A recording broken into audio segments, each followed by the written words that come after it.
RCB KKR first match ఎవరు గెలుస్తారు? KKR. ఎందుకని? కేకేఆర్ మంచి టీం. మంచి టీం. అంటే మీ favourite team? Chennai super kings కా విజిల్ పోడు.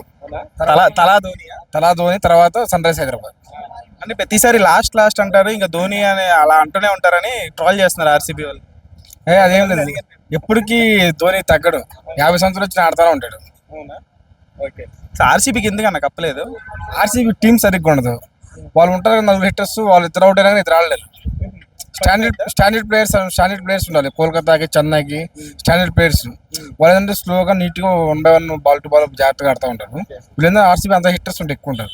ఈసారి లైనప్ బాగానే ఉందా మరి, బ్యాటింగ్ కానీ బౌలింగ్ కానీ? చెన్నై బాగుంది, సన్ రైజర్స్కి బాగుంది. చెన్నై కానీ సన్ రైజర్స్కి ఈసారి కప్పు ఒకటి. ఈసారి వీళ్ళు కొడతామంటున్నారు మరి ఆర్సీబీ ఈసారి కప్పు నమ్మదే అంటే తప్ప కొట్టేది లేదు. ప్రతిసారి అదే అంటారు, కప్పు కొట్టలేదు అన్నారు.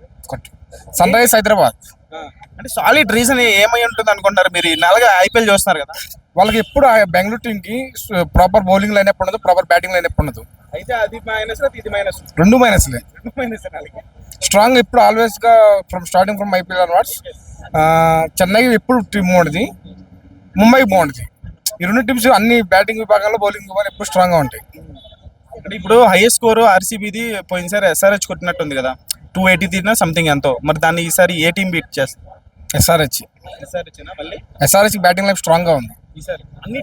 అన్ని టీంలు కన్నా SRH strong batting life, strong hitters ఉన్నారు, ఆల్రౌండర్స్ ఉన్నారు, అందరూ ఉన్నారు. Mumbai and Sunrisers Hyderabad చాలా స్ట్రాంగ్ ఉంటుంది. సో కోహ్లీకి గౌతమ్ గంభీర్కి అదేదో రైవెలరీ అంటారు, ఈసారి కూడా అది గొడవలు ఏమైనా జరుగుతాయా? ఎందుకు అంత అగ్రెసివ్ గా ఉంటారు? ఇద్దరు అగ్రెసివ్ పర్సన్స్ కాబట్టి అలాగా ఉంటారు. ఇబ్బంది లేదు. ఇప్పుడు ఇద్దరు అగ్రెసివ్ ఉంటారు. కామన్ గా ఐపీఎల్ అయినా సరే అగ్రెసివ్ మూవ్స్ వచ్చేస్తుంటాయి. ఇప్పుడు ఆల్రెడీ ఇండియా టీం కోచ్ వచ్చిన తర్వాత ఇద్దరు సెట్ అయిపోయారు, ఇబ్బంది ఉండదు. సో ఖచ్చితంగా కప్ అయితే మాత్రం ఐదర్ ఎస్ఆర్హెచ్ కానీ లేకపోతే చెన్నై, ముంబై, ఎస్ఆర్హెచ్ మూడిట్లో కొట్టింది. ఇంకెవరికి ఛాన్స్ లేదు.